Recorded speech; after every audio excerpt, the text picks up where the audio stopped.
Hello, Subha. Okay, Hi, hi. hello. Okay, so let us get started for today.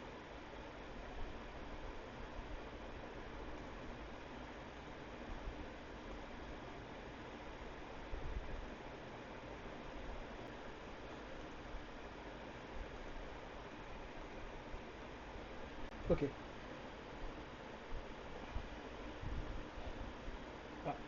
okay. So welcome to the week 11 of our NPTEL, PMRF-NPTEL sessions on Introduction to Developmental Biology.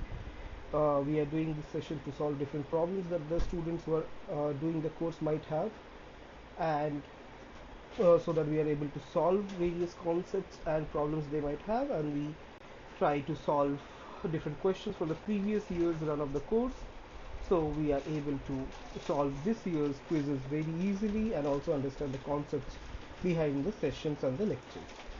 So this week we are going to continue on our journey in early mammalian development and learn a lot about how exactly implantation as well as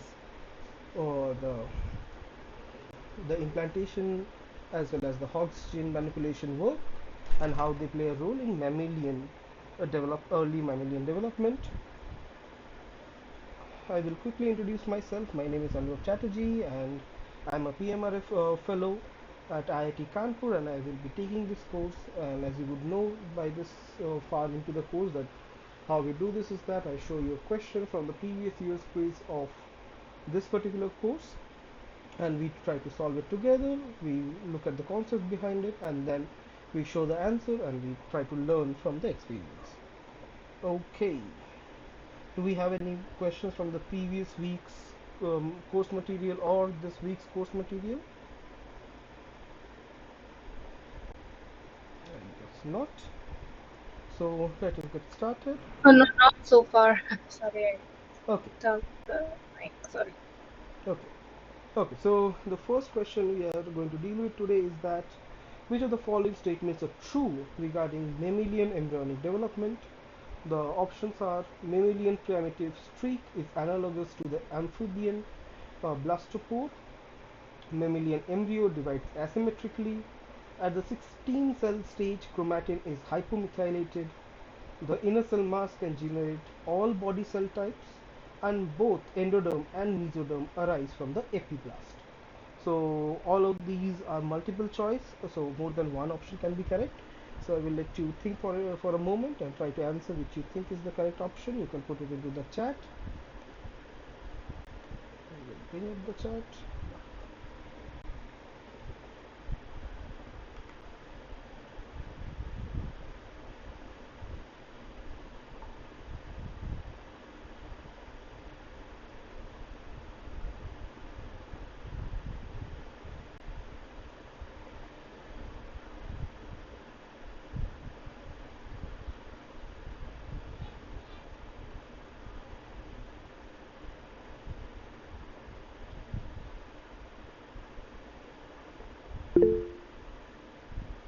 Okay, we have answered A and D. Mammalian primitive streak is analogous to amphibian blastopore, and that the inner cell mass can generate all body cell types. Let us look at it. So early mammalian development differs a lot compared to invertebrates as well as other vertebrates. Here are some of the smaller points that we observe in early mammalian development that we do not see anywhere else. The first thing is that those eggs are very small. As you would know, that amphibian eggs you can actually see with your eye. Drosophila you cannot, but still the eggs are very small as compared to the Drosophila embryos as well. So very small eggs. Human zygote is about 100 micrometers in diameter, less than one thousandth of the size of a frog egg. The embryonic development obviously occurs inside another organism, which is the mother, and this is something that happens in mammals, especially doesn't happen in amphibians. There are far fewer zygotes, so in case of fishes or reptiles or amphibians, there are close to a dozen eggs that they can lay at a time, but mammals do it a lot smaller. Mice can have about 8 to 12 embryos growing at the same time, whereas in humans it is obviously most of the time one. So very smaller number of zygotes. Cleavage is slow, rotational. So we will see what rotational cleavage is, and asynchronous. What asynchronous means is that there is asymmetrical cell division even in space and time. So some of the cells would divide and some of them won't. So it is a very asymmetrical looking embryo at a later stage.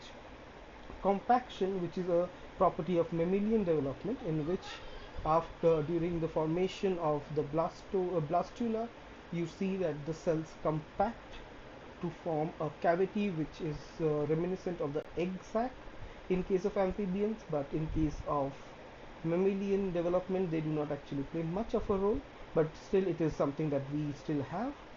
And early activation of zygotic gene expression. So what this means is that in Drosophila we have seen that asymmetric localization of maternal mRNAs is what kicks off the anterior posterior asymmetry as well as the dorsal ventral asymmetry in case of Drosophila.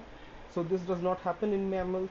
In mammals, the zygotic gene expression activates early on, and there is not much of the maternal mRNAs playing a role in kicking off early development, but it is the zygotic gene expression that does. So here we have an example of rotational cleavage, which is really interesting and complicated. In case of echinoderms, reptiles and amphibians, uh, so we have a normal cleavage in which you see that the cleavage planes remain the same. So they are perpendicular to each other, as you can see right here. Four cells divide and they divide in perpendicular planes, so perpendicular division. But in case of mammals it is a rotational division in which one plane of division will be completely out of plane with the other. So one plane of division will be perpendicular to the other one as compared to being in the same plane as the third one. So essentially these, when the four cells came from two, so the initial plane of division was this one, and after that the plane of division rotated. One of them continued having a similar perpendicular division as in case of amphibians, but the other one, the plane has rotated perpendicularly to give rise to two cells separated like this. So rotational cleavage, because the plane of cleavage has rotated from being perpendicular to being parallel to the plane we are looking at. And here is what we are talking about, compaction. So after the during the formation of the blastocyst, the initially all this is covered by the cell by one cell layer which is known as the trophoblasts, and everything inside is covered with cells.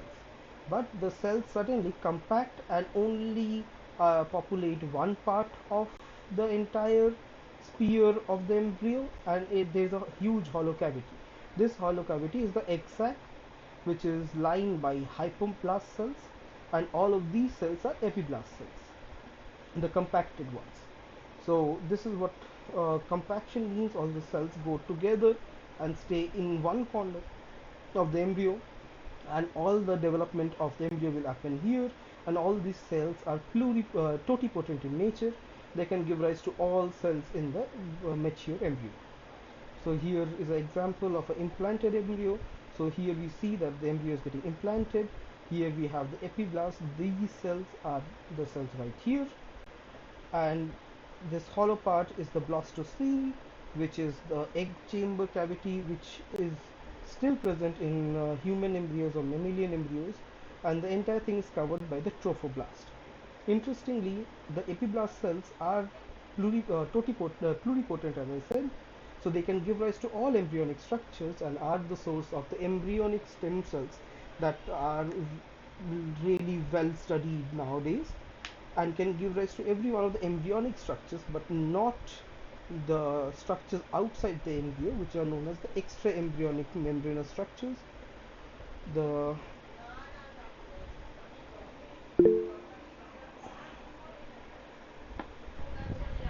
Yeah, let us get to that. So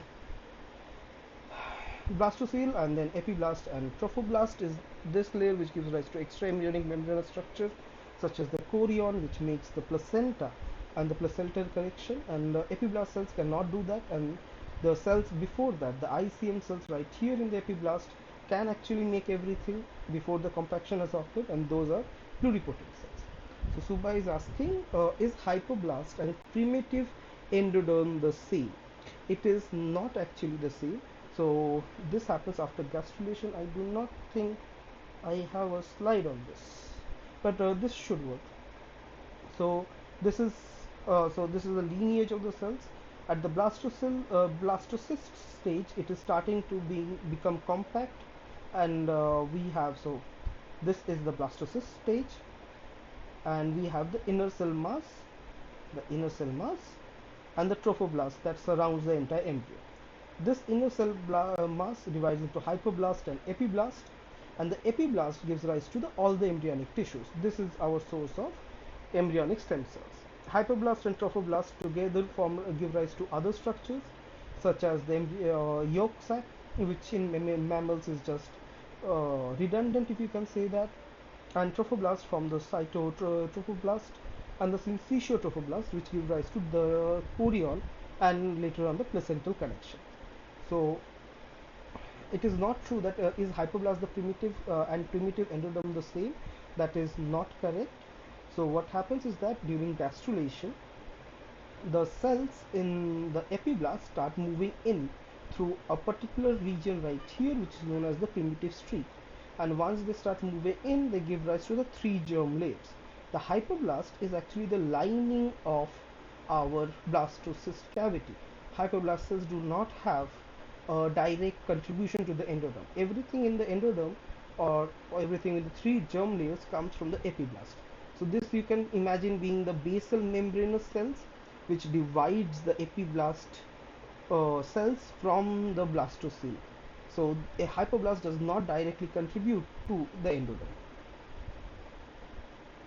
So as you can see right here, hypoblast gives rise to extra embryonic endoderm and yolk sac lining cells, and the epiblast, it gives rise to the endoderm.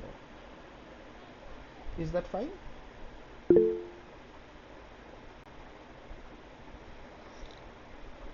Yeah. So yeah, no. So Zuba is asking, pluripotent cells pluripotent cells are cells that do from any cell type except extraembryonic. Then why hypoblast? Yes. So there is just a slight problem here. So pluripotent cells are cells which give rise to all cell types, including the extraembryonic structures. So pluripotent cells are the inner cell mass cells, give rise to everything, pluripotent. But the cells which give rise to the embryonic structures and not the extraembryonic part, which is here in red and which is our epiblast, is the totipotent. No, I'm wrong. Wait. Totipotent cells are the ones that give rise to everything, the extraembryonic tissues as well as the embryonic part of it. So they can give rise to extraembryonic tissues such as the placental trophoblast as well. So here, these two cell types, they can give rise to everything, pluripotent. The hypoblast comes from these pluripotent cells, but once they differentiate into epiblast, these are totipotent. I'm confusing the two terms. These two, inner cell mass and blastocyst, are pluripotent. They are totipotent, total potency, can give rise to anything. Once they differentiate to epiblast, they become pluripotent. They only can give rise to embryonic tissues. So here is where the division between the totipotent and pluripotent cells occur. Give rise to only embryonic tissues, gives rise to everything else. So this is here why there is a difference. So pluripotent cells are cells that do from any cell types except extra embryonic tissues. Yes, you are correct. Then why hypoblast? Okay, can you explain it a bit? What are you trying to ask? Uh, so when I was reading, I understood that the inner cell mass is pluripotent. Yeah. So then I had the question, if the inner cell mass is pluripotent, then but then why the hypoblast is giving rise to the extraembryonic endoderm and extraembryonic tissues. Yes, so So the now that you have explained, now inner cell mass is totipotent. So the entire blastocyst is totipotent, but blastocyst is totipotent. It can give rise totipotent. to these extraembryonic tissues, which is the trophoblast, which will form the decidua, but not the decidua, the chorion that will give rise to the placental connection. So totipotent. Some differentiation. This inner cell mass is pluripotent, which gives rise to these two types, epiblast and hypoblast. Hypoblast Okay, cannot give rise to the trophoblast cells that will form the extraembryonic connection. It forms some extraembryonic tissues, but not all of them. So okay, so here you can imagine that our potency has actually decreased. These guys can give rise to the entire embryo, including the extraembryonic tissues, here which includes the placenta. Here it can give rise to the entire embryo and part of the extraembryonic tissue, but not the placenta. That is these cells. So totipotent, okay, pluripotent, lesser pluripotent. okay, Fine. okay. Yes, Okay. thank you. So which of the following true regarding mammalian embryonic development? Essentially all of them. So mammalian primitive streak is analogous to the amphibian blastopore. So primitive streak is the place where gastrulation is occurring, where the cells are diving into our sandwich of cells of epiblast and hypoblast to form the three germ layers. Same thing happens in amphibian blastopore. We have not discussed this in the course, but previous version of the NPTEL course itself has amphibian development covered as well. So if you want, you can have a look on previous versions that are available on YouTube to learn a bit more about those, or there is always the book. uh, Gilbert has everything, so you can go and have a look at that as. So mammalian embryo divides asymmetrically. As I said, it is asynchronous and asymmetric. At 16 cell stage, chromatin is hypomethylated, so methylation marks are removed. This is just information you can keep for yourself. This we have not discussed. So inner cell mass can generate all body cell types, so no extraembryonic, just the embryonic tissue types, yes. And endoderm and mesoderm arise from the epiblast. And see here you understand that this is what you had asked. The endoderm actually arises from the epiblast, not the hypoblast. Yes. Okay, perfect. Any questions from this? Oh, no. Okay. Next, select the options with tissues correctly matched to their origins. On the left side hand side we have the three germ layers, ectoderm, mesoderm, endoderm, and here we have different types of tissues that they can form. We have to join one with that. So the options are intestinal epithelia, in adrenal medulla, cardiac muscles, chorion, allantois, and amnion. So again, more than one is correct. You can go ahead and try and choosing which is correct, which you feel is the correct option.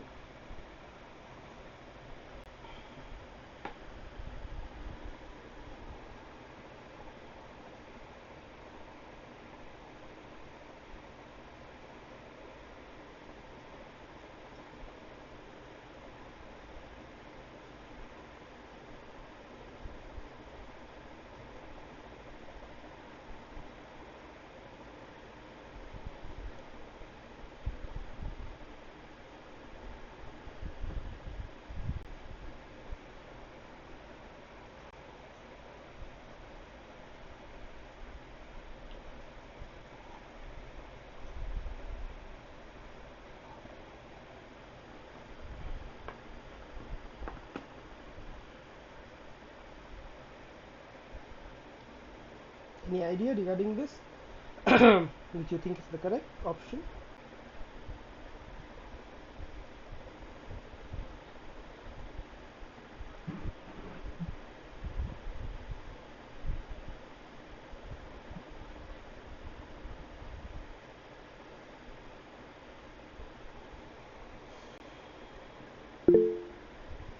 Okay, Suba says it is A. Let us look at it once. So here we are talking majorly about gastrulation. So what is gastrulation? So after our, as we saw in the last schematic as well, our blastocyst has been made and it is now progressing towards gastrulation. So we have one cavity, which is the blastocele cavity, lined by the hypoblast cells. In the green cells right here, I will zoom in a bit, not here, I will zoom here, does not want to zoom, zooms. Okay, so here we have these green cells, which are the hypoblast cells, which line the blastocele cavity, and in the top part, above the epiblast, so this is the epiblast, we have another cavity forming, which is known as the amniotic cavity, and this cavity is actually filled with fluid that helps as a shock absorber for the embryo. So this will cover the entire embryo at a later point, and here we have the epiblast. Now the epiblast cells start doing something interesting. So this entire thing is what you will imagine to be a spear. So it is a circular thing in cross section, this spear in as a whole. Now if instead of taking a cross section along this plane, I take a cross section along this plane, where the hypoblast and the epiblast are connected along this plane, and taking a cross section here, you would imagine that it is a disc, because a spear you cut in half, it is a disc when viewed from the top. Now something interesting is happening at this stage in the embryo. There, particular along the middle of the embryo, cells from the epiblast are starting to go into the embryo. So they are going like this and going here into the embryo along a particular line, which is known as the primitive streak or the primitive groove.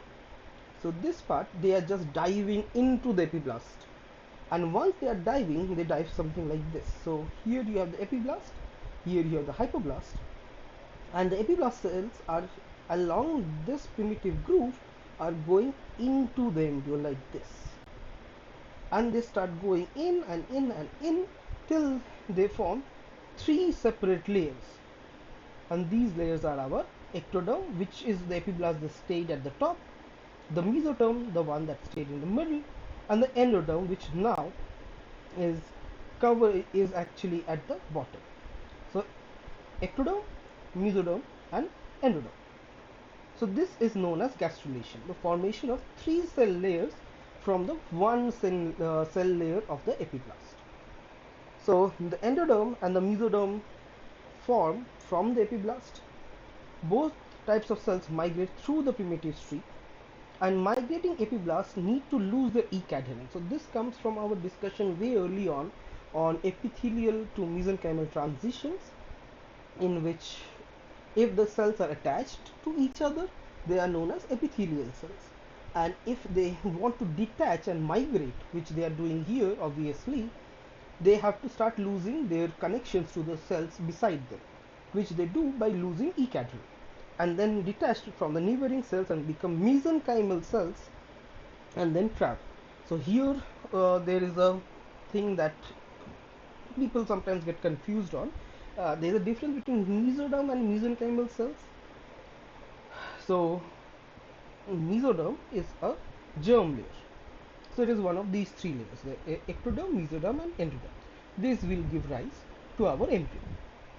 Mesenchymal cells are a type of cells that can migrate. So they are classification of cells rather than a particular stage in the embryo. So it is either epithelial cells which stay attached to each other, or mesenchymal cells which migrate all along and can go anywhere. So any type of cell can be classified as epithelial or mesenchymal. So neural crest cells, which are formed at a later point of time, are mesenchymal. Glial cells can all migrating glial cells can be said to be mesenchymal. But here ectoderm, mesoderm, and endoderm are cell layers and only appear during early embryonic development. They have no relation to epithelial and mesenchymal cells, even though they can be classified as one of them. So these are two different classifications completely, even though the names sound a bit confusing. And finally, FGFs coordinate the cell specification and migration during gastrulation, probably by regulating E-cadherin and regulating the expression of snail, brachyuria, and TBX6. These transcription factors are important for this migration and later differentiation into three different cell layers. So this in a nutshell is what gastrulation is. Wait a moment. Too far away. Yeah. And now coming back. Here we go back to our diagram on what forms what. So epiblast gives rise to the embryonic epiblast, which forms the ectoderm, and after cells are migrated via the primitive streak from the embryonic endoderm and the embryonic mesoderm. The embryonic mesoderm actually also contributes to extraembryonic mesoderm and other cell types here. So that is an important thing that we have to take in account to answer the question we have been asked. So a mesoderm contributes to extraembryonic tissues as well, but endoderm and ectoderm do not. But what exactly do all of these form? Here we have a very simple diagram to explain that. Here I will put myself here. So the ectoderm, it does two major things. First, it forms the central nervous system, so the brain, the spinal cord, everything. The epiderm, the skin, the epidermal layer of the skin, and neural crest cells. Neural crest cells form the pigment producing cells, the melanocytes. So these three things are what the ectoderm does. The central nervous system, the skin, and the pigment of the skin. That is ectoderm finished. Next we have the mesoderm layer. So the mesoderm layer, first let us look at the endoderm layer. The endoderm layer forms or the part of the entire, essentially the esophagus and the alimentary canal and everything that is connected to it. So the lungs, the respiratory tubes, the pharynx, the digestive tube, everything part of your, essentially the throat to your anus, everything, the tube-like structure that is inside forms by the endoderm. So the digestive tube, part of the stomach, the pharynx, part of the throat, and the respiratory tube, which is also part of the lungs, which forms from the same tube-like structure, forms from the endoderm. So entire digestive tract and everything which is connected to it forms by the endoderm, and everything else forms by the mesoderm. So this is the most hard-working layer of them all. So it forms the notochord, the bones, the tubules of the kidneys, the red blood cells, the facial muscles, the heart muscles, everything gets majorly formed by the mesoderm. Some of them gets contribution from the ectoderm and the endoderm, but essentially any kind of organ which is not connected to the alimentary canal forms by the mesoderm. So kidneys, liver, heart, your hands, it's not all of your hands, the skin forms from the ectoderm, but the bone and the muscles, everything from the mesoderm. And finally the germ cells are separated early on during development, and these are separate from the three germ layers. Okay, so with this information, let us again look at our answers, look at the question. So we have to connect this side to this side. Yes, ectoderm also, as I said, gives rise to some parts of the internal structures. The adrenal medulla gets formed by the neural crest cells migrating from the ectoderm. Mesoderm, as I said, contributes to contributes to most of our stuff. So allantois is a early embryonic structure, which actually is a membrane-like structure which houses different food products in the embryo, which is formed by the mesoderm. And endoderm helps in the formation of amnion. Again, coming back, ectoderm also contributes to the amnion. Mesoderm contributes to the chorion, the extraembryonic membrane that we actually saw early on. As I said, mesoderm has contributions towards the extraembryonic structures such as the chorion as well, and endoderm forms the intestinal epithelia. So everything part of the alimentary canal forms by the endoderm. So these are the correct options. Is this fine?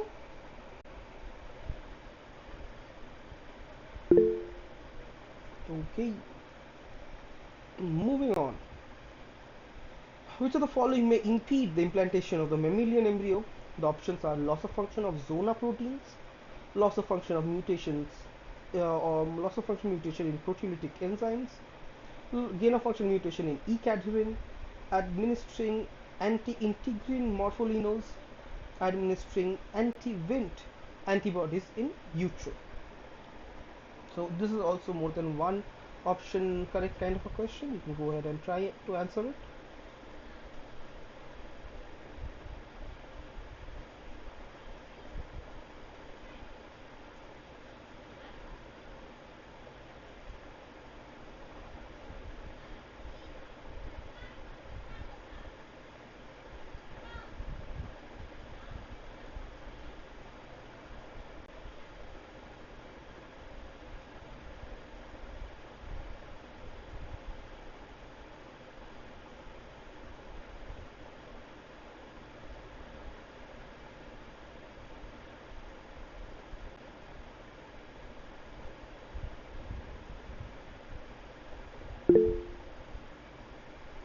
Okay, Subha has answered all of the above, which is actually correct. But let us look at it once. Okay, we will start with this.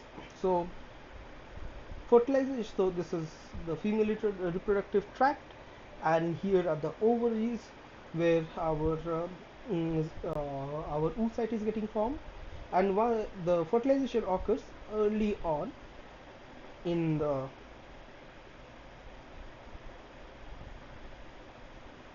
yeah the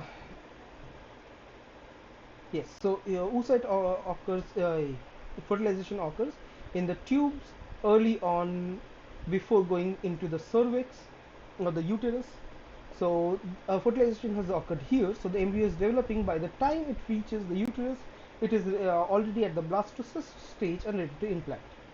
But even at an early stage, it is really easy. So it can actually implant anywhere throughout this entire fallopian tube, but it does not. If it does and start growing somewhere in the fallopian tube, it is known as a tubal pregnancy and can be fatal to the mother. And that is why the embryo has figured out a way to only be implant in the uterus and not early on in the fallopian tube. That other reason being that it will only get the entire nutrients to actually develop only from the uterus and not from the fallopian tube. It will just cause a lot of problems if it implants somewhere out here. So what prevents the embryo from implanting anywhere here? It is the layer known as zona pellucida.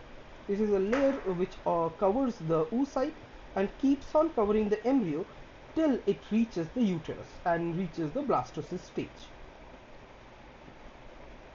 So this is what an embryo inside the zona pellucida looks like. And as I said, zona pellucida prevents premature implantation. But once the embryo reaches the uterus, the embryo actually digests a whole and goes out of it. As we can see right here, it has digested a whole and is moving out of it to be implanted. So this is what an implanted embryo looks like. It is connected to the mother's uterus right here. So initially, this connection with the embryo to the endometrium of the uterus occurs by a very weak interaction between the ECM of the embryo and the uterus, but later on the inner cell mass and the embryo secrete enzymes into the wall of the endometrium, digesting all this ECM and moving into the mother's uterine wall, and here is when it will where it will develop further. And there are multiple things that are necessary for it. So one being the zona pellucida, obviously, the others being interactions between integrins and collagens, fibrodectin and laminins. All of these are, as we have looked at earlier, cell attachment or cell membrane cell ECM attachment proteins, p-cadherins, which help in help in the migration by allowing the entire embryo to move in. Wnt proteins induce the trophoblast to secrete the set of proteases, so Wnt is also important, and digest the ECM and enable the embryo to bury itself in the uterine wall. So a lot of things are involved in this process. Anything goes wrong, either the embryo will not survive or it will cause a lot of problems with the mother as well. So, which of the following may impede implantation of a mammalian embryo? First of them being loss of function mutation in zona proteins. Obviously, if the zona pellucida is ill maintained or is disrupted early on, it will go and implant itself in the fallopian tube, will in the best case abort or cause a lot of problems for the mother. Loss of functional mutation in the proteolytic enzyme. So after the ECM interaction between the endometrium and the outer layer of the trophoblast of the embryo, proteolytic enzymes help in degrading the ECM and allowing the embryo to bury into the uterine wall, also important for the implantation. Gain of functional mutation in E-cadherin. So if any E-cadherins actually, as I said, help in epithelia like cell formation. So if the embryo can never actually migrate into the mother's uterine wall, it will never implant correctly, and a gain of function mutation will inhibit that. Administering anti-integrin morpholinos. So morpholinos are a loss of function technique that can be used. So if integrins are removed, then there will be no interaction between the embryo and the ECM of the mother, so it can never implant. And as we said that Wnt is necessary for protease secretion, so anti-Wnt antibodies in utero will also disrupt the process and cause improper implantation. Is that fine?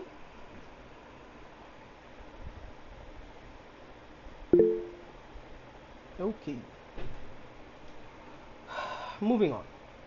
Arrange the following events in appropriate order for the formation of the placenta during early mammalian development.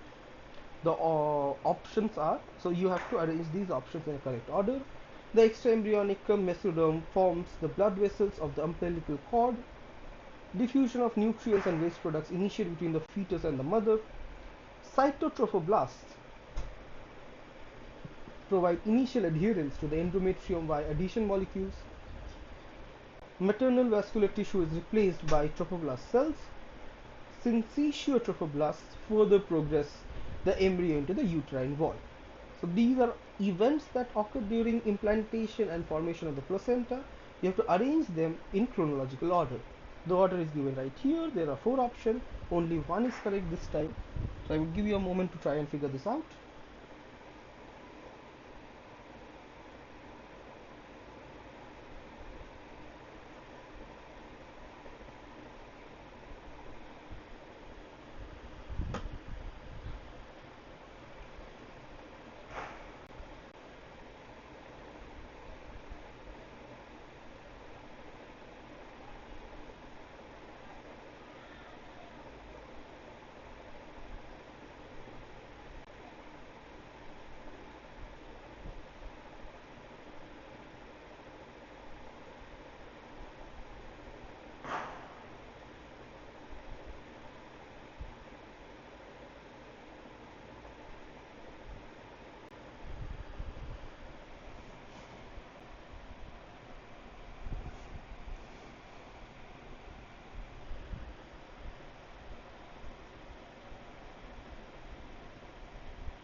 Okay, Subhash says it is C.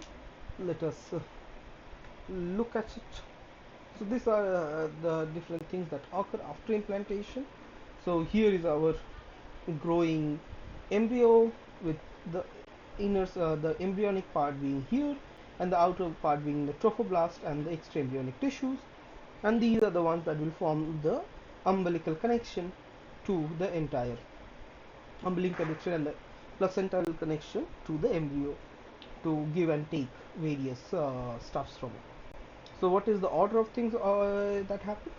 First thing that happens is that trophoblast cells differentiate to form cytotrophoblasts. So these cytotrophoblasts are the ones that initially adhere to the endometrium through adhesion molecules and produce the proteolytic enzymes that enable them to enter the uterine wall and remodel the uterine blood vessels. So these are the guys that do the first stage of the job, joining to the endometrial wall of the uterus and then going into the embryo. Helping the embryo go into the mother's uterine wall. Next, they differentiate further to form syncytiotrophoblasts. Syncytiotrophoblasts, the term comes from the fact that these cells have multiple nuclei. These further progress the embryo into the uterine wall, and eventually the maternal vascular tissue, so the tissue right here, is displaced such that the vessels become lined with trophoblast cells. So essentially, all the syncytiotrophoblasts cells reach the mother's blood circulation and attach to it. The extraembryonic mesoderm joins the trophoblastic extensions and gives rise to blood vessels. So this is where this occurs. Nope, not you. Not you as well. So this is a kind of structure that it forms. So here, this part above the vascular tissue right here is the embryonic part. So essentially, the trophoblast has formed a lining right here. Embryonic trophoblast has formed the lining right here and made an intervillar space where the mother's blood circulation can enter and give in nutrients and take out waste products. And the mesoderm actually forms extraembryonic blood vessels, which are right here, which are connected via villi to this intervillous space. So there is no direct blood connection between the mother and the embryo, but instead there is a chamber which is formed and lined by the syncytial trophoblasts, and this chamber has villus. So villi are these finger-like projections that have blood vessels from the embryo where actual exchange of products takes place. And the part of this, so this essentially is our placenta and embryon, the umbilical cord. The part of the the part of the placenta that is formed by the embryo. So essentially this part, the blood vessels as well as this chamber that is formed by the embryonic trophoblasts, is known as the chorion. And this part of the placenta, which is the mother's blood circulation being directly connected to the embryo, is known as the decidua. Both of them together form the placental connection. So yes, this extraembryonic mesoderm ultimately forms the vessels of the umbilical cord, and the trophoblast tissue and the blood vessel connecting the mesoderm coming from the embryo form the chorion. Everything else that comes from the mother is known as the decidua. Together they form the placenta. So let us arrange the events in the particular order. So the first thing that happens is that the cytotrophoblasts produce the initial adherence to the endometrium via adhesion molecules. Next, we have the syncytial trophoblast pushing them further into the uterine wall. Fourth is the next one, which is maternal vascular tissues is replaced by trophoblast cells, forming the lining we saw right here. Next, extraembryonic mesoderm forms the blood vessels of the umbilical cord, and finally diffusion of nutrients and waste products initiate between the fetus and the mother. So it is 3, 5, 4, 1 and 2. Is this fine?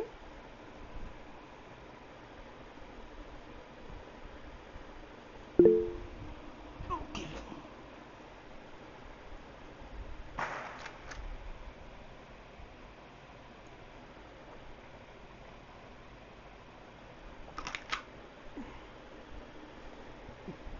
So after so much talking, I think the next question will be very easy to answer. The trophoblast cells induce uterine cells to form the dash, while the maternal portion of the placenta, which is rich in blood vessels. So which portion of the placenta is formed by the mother? So this is only a one word answer, and you can put it right here. You can guess what the answer is.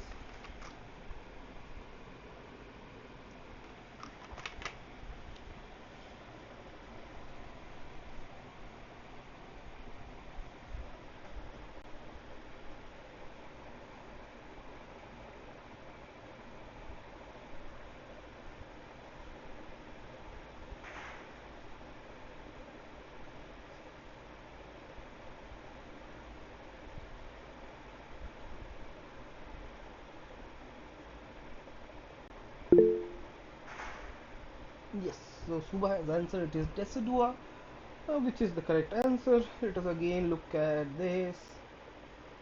Yeah, so we have already discussed all of this, just that the mother's portion of the placenta is known as the decidua, the embryo's portion is known as the chorion. So this is a human embryo after 50 days of gestation. This is the embryo, and this is the chorion, which is formed by the syncytial trophoblasts as well as the extraembryonic mesoderm sending out blood vessels. So as you can see, there are no evident blood vessels, but these finger-like projections which actually have all the blood vessels inside them. So no actual connection between the mother and the embryo, but villus-like extension from the embryo to exchange nutrients. And here is an in-depth look into the structure. Again, we so this so the syncytial trophoblasts are lining the uterine wall and the embryo. So there is a division between them formed by the syncytial trophoblasts, and the mother's blood vessels enter into this chamber, which is known as the intervillous chamber. The extraembryonic mesoderm forms blood vessels, which enters into this chamber via the finger-like projections of the villus or the villi, and this entire portion above the syncytial trophoblast formed by the embryo is known as the chorion. Everything under it formed by the mother is known as the decidua. And obviously the answer is decidua. Next, mammalian mesoderm and endoderm cells arise from the blank. So this we have already looked at. This should also be easy. Yep, perfect. It is known as the epiblast.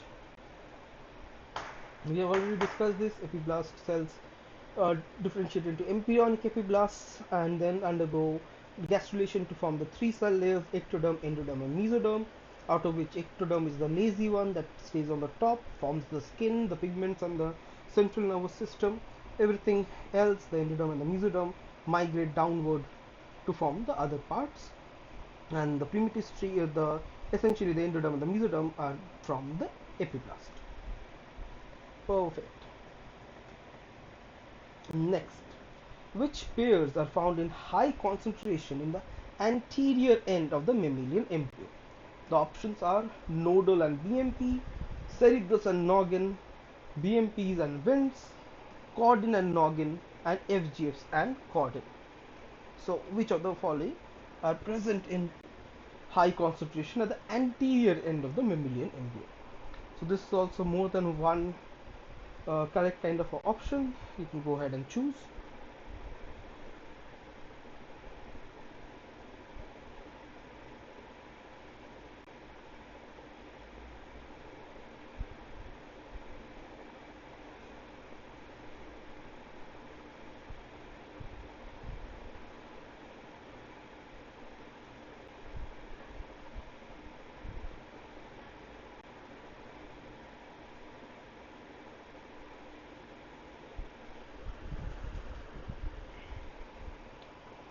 Yep.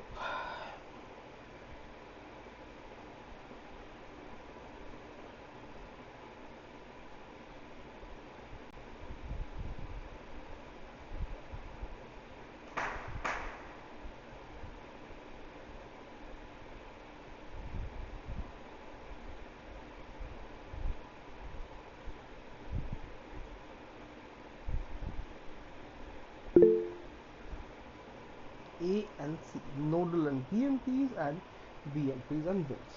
Let us look at it.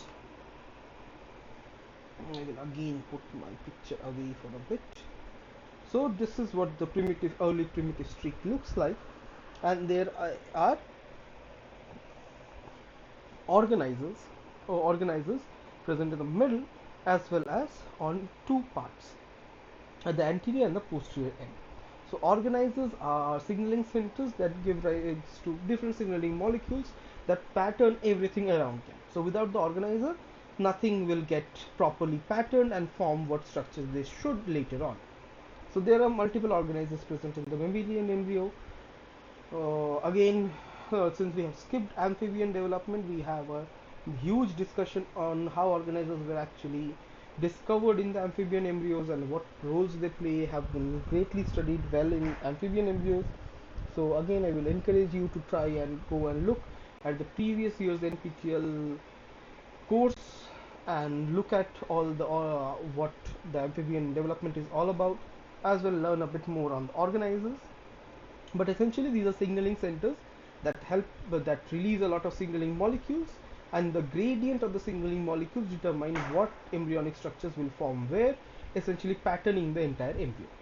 So there are so essentially we have a gradient of different signaling pathways throughout the anterior posterior axis.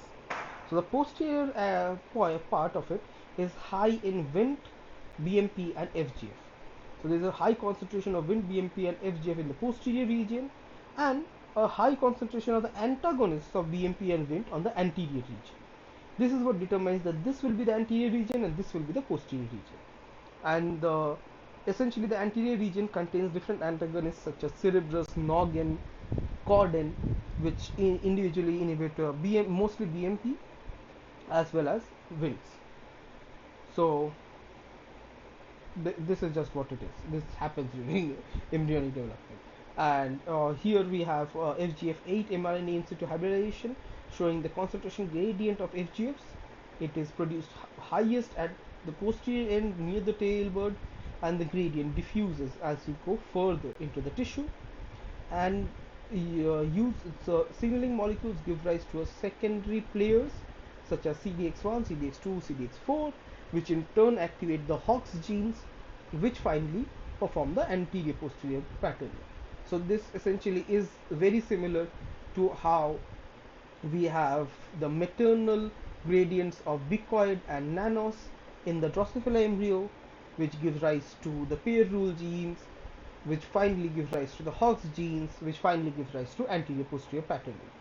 But instead of it being transcription factors which kick off the initial asymmetry, it is signaling molecules, majorly because Drosophila embryo is a syncytium of nuclei, and thus no signaling molecules are required. Transcription factors can diffuse and tell different cells to form different molecules and change their gene expression.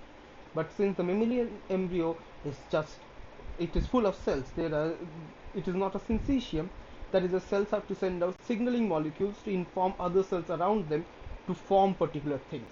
That is why we have signaling molecules at the first step instead of transcription factors like bicoid and nanos in the entire cascade. But the cascade looks very similar.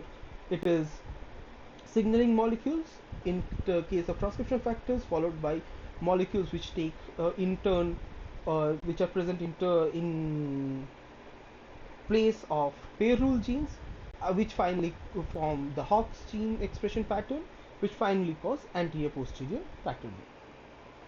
Beautiful. And here we have an example of where all of these are expressed. So this is a mouse embryo. Even though we have a very nice disc-like shape in case of human embryo, the mouse embryo is actually a cup shaped, where the anterior to posterior looks like this. So this is how. So essentially, this entire thing, instead of being a disc, just folds upwards, so forming a cup-like shape. So here is the anterior portion. It bends and goes up and forms the posterior region. Is retinoic acid a teratogen? Yes, retinoic acid, excess retinoic acid definitely is a teratogen, but retinoic acid is also essential for early embryonic development. Essentially, if you put in more stuff than necessary into a particular embryo, it will die. So there are multiple teratogens. So retinoic acid is asked, people are asked not to consume retinoic acid. Similarly, another teratogen that you might know is cyclopamine, which is an inhibitor of sonic hedgehog signaling. Even though sonic hedgehog is very minutely controlled in the embryo, so there are inhibitors which are expressed in the embryo themselves, but when you put in a lot into the embryo, essentially dipping in it in either retinoic acid or cyclopamine, they act as teratogens. Is that fine? Okay. Yeah. So chordin expression is on the anterior most end, and it then goes on and forms a gradient, as you can see, from the anterior to the posterior. And when you knock out chordin, it actually only causes a little bit of a defect where the ear slit is not formed. But when you double knock out chordin and noggin, everything goes haywire. You don't have formation of the eyes, there's a nose like protrusion, there's no lips or mouth being formed. So this tells you that chordin and noggin probably act in a redundant fashion, where one is not present, the other takes over. But when both are knocked out, then you have all hell breaking loose. And both of them are BMP antagonists, so they inhibit BMP signaling. So which pairs are found in high concentration in the anterior end of the mammalian embryo? The options are cerebrus and noggin, and chordin and noggin. So BMP is FGF when all of these are present in the posterior end. So none of those options are correct. Is that fine?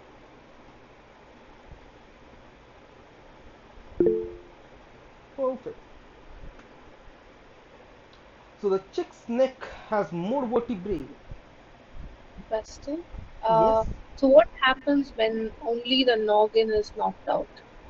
So is it Mm, the same as, yes, noggin because knockout also has a very mild phenotype. It does not form something like this. As far as I remember, noggin knockout actually causes some parts of the brains being to be malformed. So both of them together is where you have a lot of problems. So why is caudin and noggin, like the one of the questions that that might interest you is that why does BMP antagonism is required at the anterior end? The reason is that ectoderm actually forms, as I said, the skin and the neural part, the central nervous system forming part.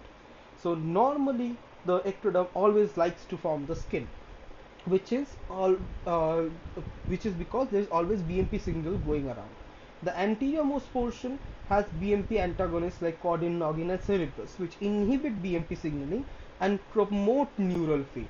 That is why most of the head structures actually come only because there is BMP antagonism, and that is why when both of them are knocked out, the head is the ones that is most deformed, even though everything else is also pretty bad. Is that fine?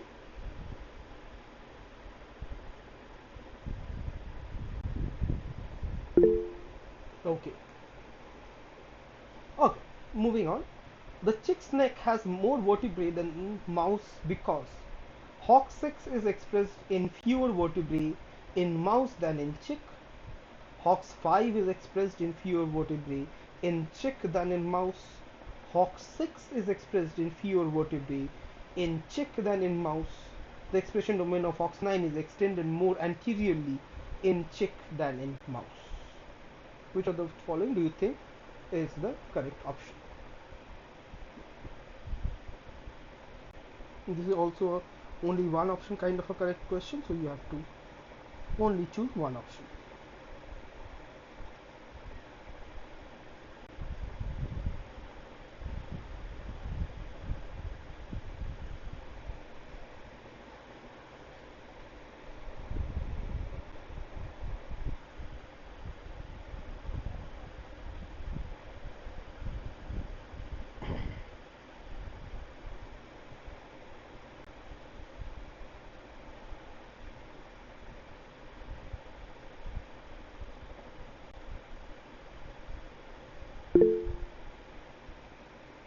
So the option we got is option C by Suba.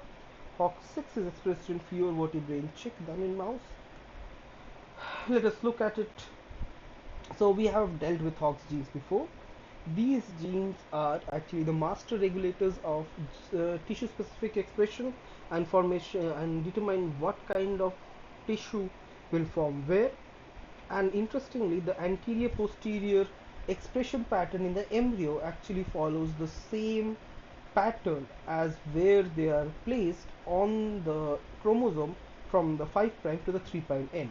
So as you see, the labial, PD, DFD all are expressed in the pattern as they are present on the chromosome as well as the embryo. So that is a very interesting thing that is conserved all the way from the Nidarians to primates, and seemingly this pattern of being in the same place in the chromosome and appearing in the same place in the embryo is conserved throughout. So very powerful master regulatory genes. And there is a Hox code hypothesis which has been given out and actually has been proved correct, which is certain combinations of Hox genes specify a particular region of the anterior posterior axis. The example that we have here is the prevalence of Hox genes and their patterning of the vertebral spinal so vertebral column. So essentially, wherever a particular Hox gene such as HOX5 is expressed, it determines where the cervical vertebrae are formed. In case of chick, HOX5 is expressed in a much longer region along the vertebral column, and so much more of the vertebra are converted to cervical vertebra as compared to in case of mouse, whereas mouse has a greater expanse of thoracic, a HOX6, which converts all these vertebrae to thoracic vertebrae, and that particular part is smaller in chick. And you would have to know that the entire length of it is constant, So essentially, pattern of the Hox genes determine or specify which vertebrae will be of what type. So this is one of the examples of how powerful the Hox genes are. And so wherever a particular Hox gene is expressed, that is where the pattern will be formed. So HOX5 is determines cervical vertebrae, and that is why wherever it is expressed, only cervical vertebrae will be forming, and HOX6 forms thoracic vertebrae. Similarly, similar. Uh, so to prove this, different experiments were done in which people took the wild type mouse embryo, and they saw that the lumbar and the sacral vertebrae actually divided at this point, and they started knocking out every one of the HOX10 genes. So there are 4 pairs of HOX10 genes in mouse, so they have to knock out A, C, and D.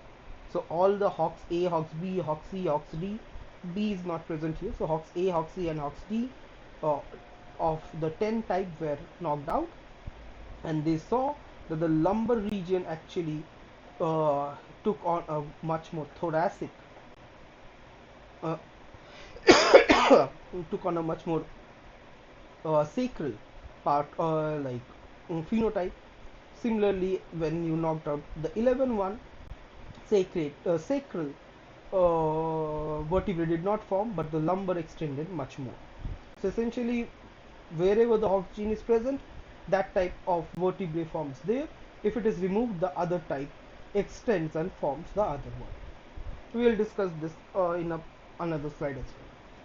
So chick snake has more vertebrae than the mouse because HOX6 is expressed in fewer vertebrae in chick than in mouse. So we will also learn a bit more about them in the next slide. Is that fine up to here?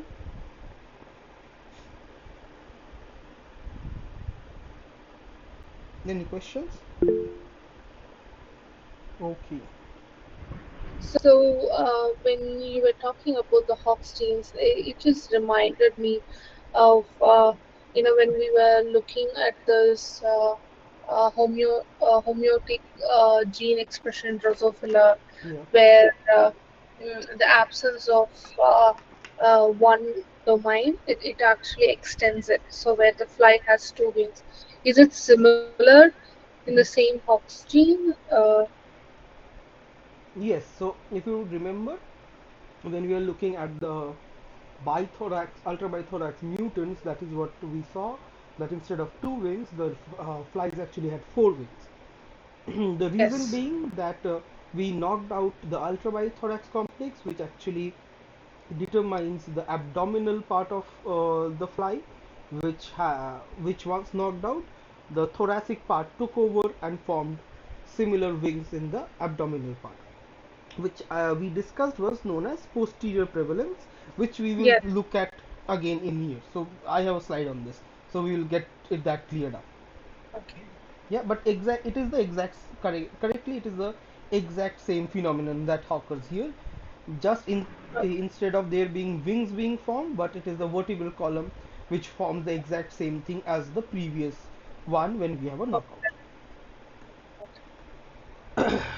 Next, assume Hawks 1 to 5 in that order control the development of the vertebrae in the anterior posterior axis. Which of the following can cause an increase in the number of lumbar vertebrae? The options are loss of function mutation in HOX2, gain of function mutation in HOX4, gain of function mutation in HOX3, loss of function mutation in HOX4, and gain of function mutation in HOX5. To help out, because we do not have much information here, no, no, yeah. Imagine if HOX3 actually controlled all the cervical vertebrae. HOX3 controls these, and HOX4 controls all the thoracic vertebrae. So how? So the question asks us is, how do you increase the number of lumbar vertebrae? So here in the example, so how will you increase the number of T1 and T3?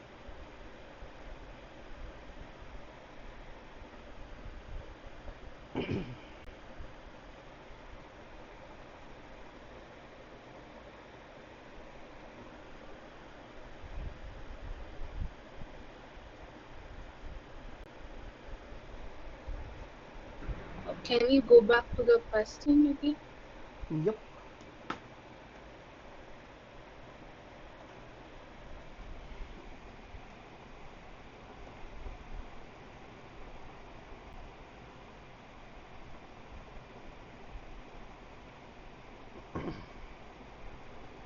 So according to the question, essentially, so here we have the different type of vertebrae: cervical, thoracic, lumbar, sacral, and coccygeal. So they are saying that cervical is controlled by HOX 1, thoracic by HOX 2, lumbar by HOX 3, sacral by HOX 4, and coccygeal by HOX 5. The question asks us, how do we increase the amount of lumbar vertebrae where normally HOX 3 is expressed? So here thoracic HOX 2, here sacral HOX 4. How do you increase the number of these vertebrae which are normally controlled by HOX 3?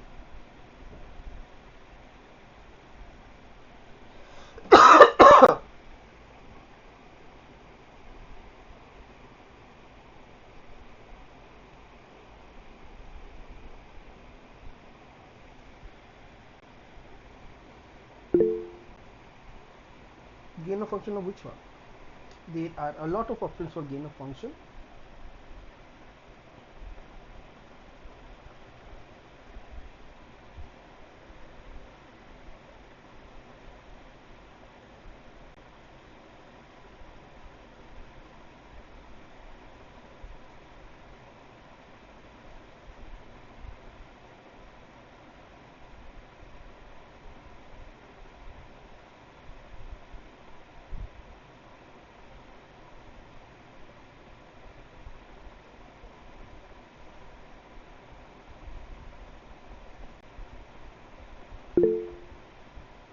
Gain of function of HOX 4.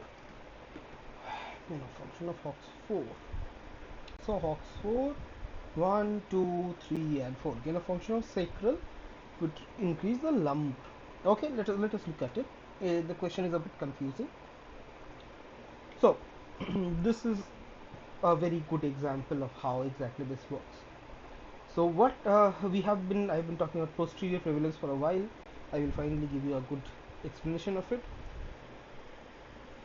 So essentially, what posterior prevalence tells you is that if say here in this example, HOX 10 is expressed in lumbar and HOX 9 is expressed in thoracic. What posterior prevalence says is that if HOX 10's expression domain increased towards the anterior, then all of these vertebrae will start changing into lumbar. Seemingly, HOX 10 expression is prevalent over whatever comes anteriorly.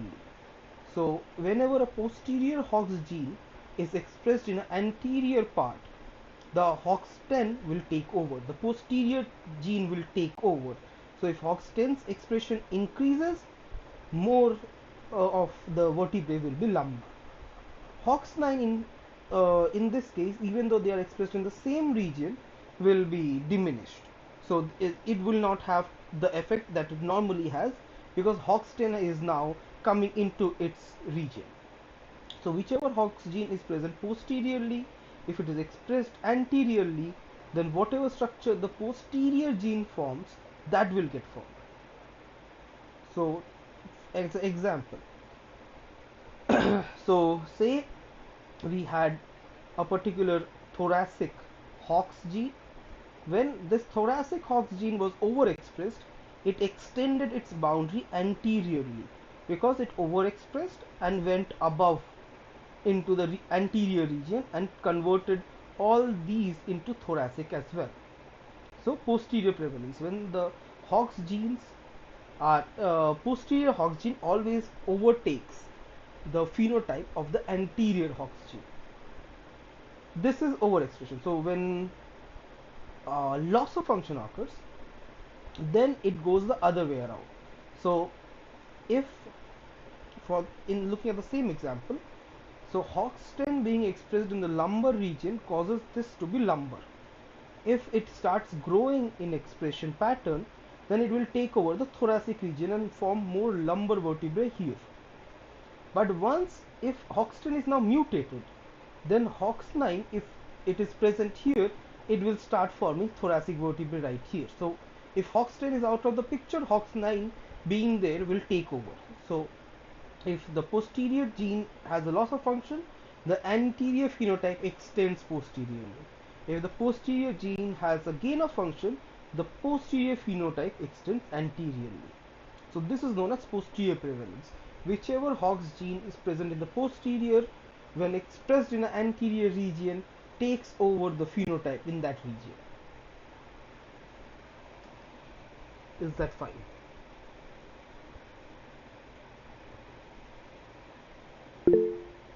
Oh, okay, that was easy. One more question. So when so I understand the posterior prevalence, Mm-hmm. but you also said that if the let's say if the lumbar region is absent, does the anterior also there is also anterior prevalence? You mean? No, so what happens is that when I say Hoxton is expressed here and becomes lumbar right here, Hmm. does not mean that Hox9 expression stops here. It is just that Hox10 expression is here and Hox9 could be present here as well. But since Hox10 is here, it takes over and forms lumbar. Once Hox10 is out of the picture, whatever region Hox9 originally occupied, which is normally much more posterior, it forms thoracic all over here. So What? once Sorry. So what happens to the sacral? Because there should be the posterior prevalence, so the sacral should take over the lumbar region, right? interestingly, so in understand like we will let us go at it slow. So imagine, so let us look at the lumbar only. Okay, so Hoxton is here, so wherever our Hoxton is forms lumbar, and wherever Hoxton is not and Hox9 only Hox9 is there is thoracic, which means Hoxton is only expressed in this gap. Correct? Yes. Similarly, sacral, say this is Hox11, which determines sacral. So even if Hox10 is present here, since Hox11 is present here, all this is sacral, which means if I actually do a loss of function of Hox10, Hox11's region does not expand. Reason being, Hox11 was already dominant over Hox10. So wherever Hox11 was originally expressed, it is still there. It is Okay. just that Hox9 probably was expressed all the way here, but Hox10 actually overturned or dominated Hox9 expression. Okay. You did not understand. Okay, let me draw So something. it's like it depends on the dominant, which Hmm. gene is dominant, Yeah. isn't it? So depend. Yeah. Yeah. Tell me. Tell me. I'm listening. Hello. Hello. Yes. Yes. Tell me. What are you saying? So from what I understand is the Hawks 10 is dominant during its presence. During its absence, Hawks 9, sorry, I would say like the lumbar is dominant, but during its absence, then the thoracic is dominant. Is it like it depends on the which Hawks gene is dominant? No. Just give me a minute. I will explain it a bit better.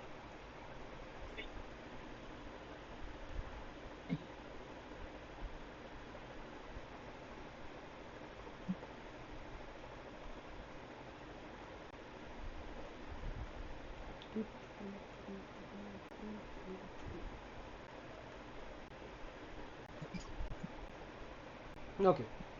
So imagine that this was my expression pattern of the genes. So the green is Okay. Hox9. It went all the way from the thoracic to the lumbar. Okay. Hox10 went from the lumbar all the way to the sacral. Okay. And the Hox11 is from sacral all the way to coccygeal. Perfect? Now imagine if I turn off, so we know posterior prevalence. So the region where Hoxton and Hoxton overlap in the lumbar region, we will have Hoxton's phenotype, which is lumbar. Okay. Okay, makes sense. Yes. And in sacral and Hox10 and Hox11, wherever there is overlap, we have sacral. Now, if I delete the middle line, I delete Hox10, Okay. see, at the sacral stays where it was because it was already, the overlapping region was sacral, but the overlapping region Hox9 is the one which now is expressed in the lumbar. Sacral, Okay. none of the expression pattern actually increased in space. They were already there. Because of posterior prevalence, they just got expressed in that fashion. Do you So, understand now? yes, I understand now. So, so for the sacral, there is always an overlapping region of the lumbar. So does the sacral region form normally in the absence of lumbar?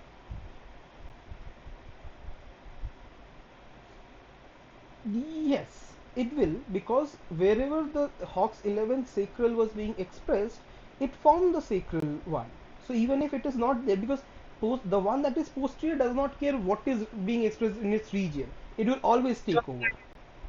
So even if Okay. this is not there, oh, sacral boundary is already defined. Now, if I say coccygeal, the Hox 12 say, got deleted, then what will coccygeal, this region form?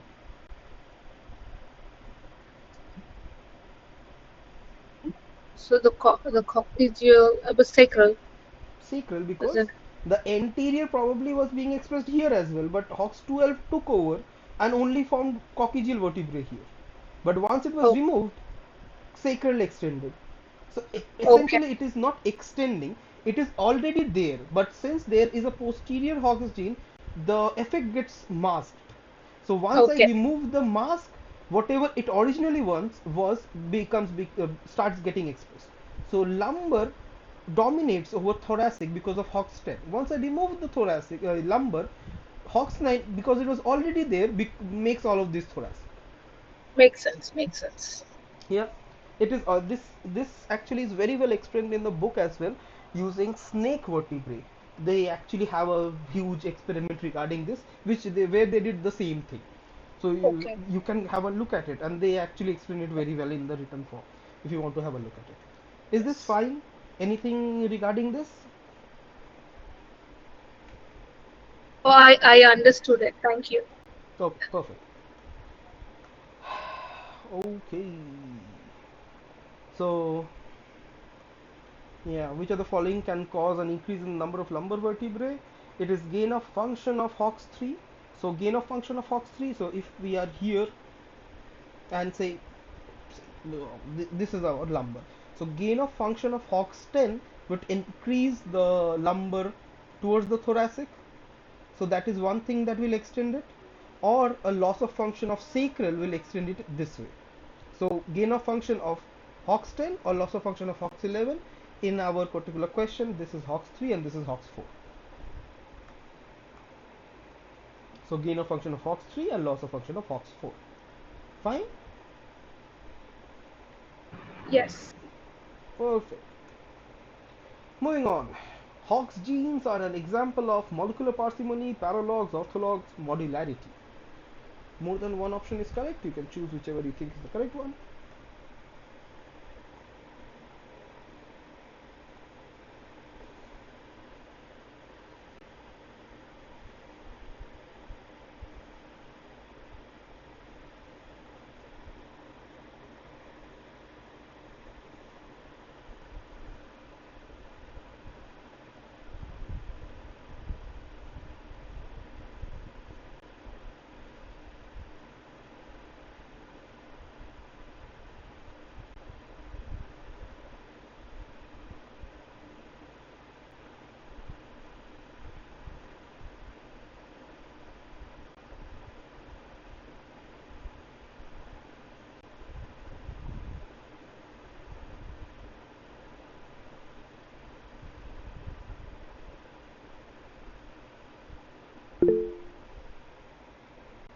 Okay, so the options put forward are C and D, which is orthologs and modularity. Let us look at it. So here I think we have ended our discussion on early mammalian development, and we are moving on to the last part of the course, which is evo-devo, or evolutionary developmental biology. So what evolutionary developmental biology looks into is that evolution is obviously the survival of the fittest, but whenever there is survival of the fittest, there needs to be variation in the population in order to produce a fitter variety which will get naturally selected to survive and pass on the genes further on. So where does this variation occur? So this variation actually occurs during development, because after a baby is born, later on there are no big changes that occurs in case of vertebrates. So any kind of changes that need to occur during development. So that is why looking at evolution from a developmental biology perspective is really important to actually understand how evolutionary paradigms work, which is what we are doing here.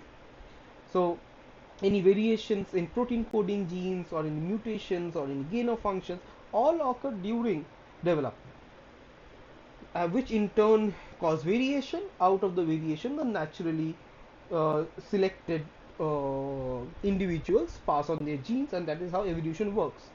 But the other question is, development as we have studied through so far is really complex and fine-tuned. If we have any problems which we have looked at in many mutations, every time something goes wrong in the embryo, it is either fetal or it is severely deformed, that it can't actually be the fittest of the entire generation. So how do we produce variation in such a strictly controlled process such as development? The answer is modularity and molecular parsimony, which is a lot of words, but I will tell you what it is. So what does modularity means?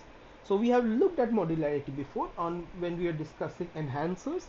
We know that enhancers are modular. What they mean is that they are individual units and they can work individually. So if you take a module from somewhere and place it somewhere else, then it will work just fine. So modularity means they are discrete and interacting modules. So DNA region modules, we have already looked at enhancers. If a particular enhancer is taken from one place, put into another place, it will function very similarly. And using different enhancers, we have seen how pair rule genes are expressed in that beautiful stripe-like pattern, and that is the work of enhancers. So that is one, and the other is anatomical modules. So we have looked at DNA region modules, which are enhancers. The next we want to look at is anatomical modules. So anatomical modules are actually essentially tissue types or regions of tissue which can also act modularly. These include morphogenetic fields, cell lineages, and insect parasegments. Excuse me. So these give rise to bigger changes in tissue regions than enhancers, and can also act modularly. These also actually change how many scales you have, how many claws you have. All of these can be anatomical modules, and you then choose which anatomical module variation is actually the fittest in the entire generation and choose for that. So modular units allow certain parts of the body to change without interfering with function of other parts. If it did affect the functions of other parts, then development will be hampered. So you need modular units to push further changes in development. The other thing is molecular parsimony. So parsimony means being really frugal and not using a lot of things to build a lot of things. So molecular parsimony means that even though development differs enormously, you only use a small toolkit to do all of it. We, for example, like the course also told us was, you can use the same screwdriver to unassemble your table clock and also build an airplane. It is the same screwdriver, the same toolkit, but it can do widely different jobs. Similarly, during development, certain molecules which do the same jobs, are the same molecules, can do something really different in different parts of the body, and that also helps towards variations that can occur with a smaller amount of actually, like smaller amounts of initial toolkit can cause a greater number of changes and not actually affect a lot of things. So yeah, transcription factors such as PAX and HOX are conserved from cnidarians to primates. So this just shows the parsimony. Like it is the same toolkit which are used all the way from cnidarians to primates. So and PAX6, for example, forms the life sensing organs in mollusks, insects, and primates. So in insects, we know the Drosophila eye is so much more complicated than the human eye, but PAX6 is the one that specifies which region forms that eye. So it is the same molecules doing all of these different jobs. Hox genes specify anterior posterior body axis for most organisms we have seen, and OTX specifies where the head will get formed. So same molecules being used in different organisms to do the same job. This just shows that there is a very small toolkit that we are using to form all different body plans, which actually shows how evolution actually works. It is not you invent something new, you use the same things to form different things. And how does molecular parsimony works? Mostly by duplication and divergence. So Hox genes, we know that there are multiple Hox genes, and in case of vertebrates there are a lot more. So in case of vertebrates there are majorly four, like a lot of Hox genes, Hox 1 all the way to Hox 13, and there are A, B, C, D variations in individually. So it is Hox A1, Hox A2, Hox A3. Similarly with collagens, it is called A1, called A2, called A3. And similar things happen with globins as well: hemoglobin, beta globin, alpha globin, and they also have multiple types. And all Hox genes come from a common ancestor. And how do they actually do different things in the same organism? It is via gene duplication. So if a particular Hox gene is important and then you mutate it to do something else, then the embryo will probably die. But with the duplication, you actually make, as we have seen, Hox 1, Hox 2, Hox 3 all the way to Hox 13. And then if all of them do very similar function and you tweak Hox 13 a bit, then all the others will actually be redundant and take over the normal function. But Hox 13 can do something new and produce the variations required for evolutions to occur. This can occur by changes in the coding sequences or the enhancers. uh, New functions and different expression patterns can be formed, and then you vary the initial body plan that is controlled by other Hox genes. And finally, there are paralogs. So what are paralogs? These are members of a gene family in a species. So Hox A1, Hox A2, Hox A3, Hox A4, all of these are paralogs. Same gene in the same species but have a different genetic sequence, but are very closely related. So these are family of proteins. And orthologs, genes that are homologous between species, such as ultrabithorax and HOX4. These are orthologs. So it is a similar gene. The sequence is a bit different, but it does the same function there as it does here. So Hox genes, if we take actually think about it, they are part of the molecular parsimony. Same Hox gene do the similar things in all organisms. They are paralogs: Hox A1, Hox A2, Hox A3, Hox A4, present which are very well conserved in the same species, and there are other genes which are very similar to them. They are just a bit different to each other. Orthologs, so these are conserved across species. In Drosophila it is ultrabithorax, in humans or mouse it is Hox4. And modularity. So what modularity means is that if you take a Hox from one region and place it in another region, the Hox will, being a master regulator, will cause a particular thing to form in a particular tissue to form there. So just as we saw posterior prevalence, if one of the Hox genes expression pattern expanded, it will take over and do cause the tissue to form a particular type of tissue it actually wants to form. So it is modular. So you can just, it is independent from everything else. You just take it and place it where you want, and it will do its function. So all of the options are correct in case of Hox genes. Is this fine?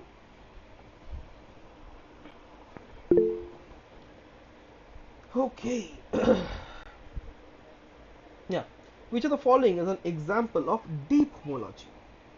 So the options are: same set of genes specify nervous system in proteosomes and deuterosomes, ability of mouse PAX6 to induce eye development in Drosophila, OTX specifies head formation in both vertebrates and invertebrates, and same Hox orthologs specifies cervical vertebrae in both chick and mouse.